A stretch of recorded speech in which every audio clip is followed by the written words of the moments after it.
আসসালামু আলাইকুম। Z TV online লাইভে আপনাদের স্বাগতম। দর্শক, আমরা দাঁড়িয়ে আছি বিসিকে শাহী মসজিদের পিছনে। দর্শক, আপনারা দেখতে পাচ্ছেন দীর্ঘ অনেক দিন পর কিন্তু আমরা বৃষ্টির দেখা পেয়েছি। আপনারা দেখতে পাচ্ছেন এতদিন রোদ গরম, জীবন পুরো অতিষ্ঠ। অনেক দিন পর কিন্তু আমরা বৃষ্টির দেখা, এই যে এক শান্তির বৃষ্টি, প্রাণটা যেন জুড়িয়ে যাচ্ছে বৃষ্টিতে।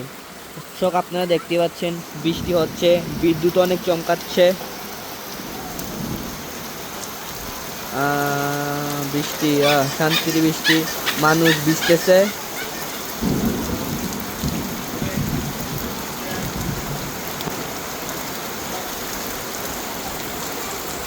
এতদিন পর বৃষ্টি পেয়ে আপনাদের অনুভূতি কেমন, অবশ্যই কমেন্ট বক্সে জানাবেন।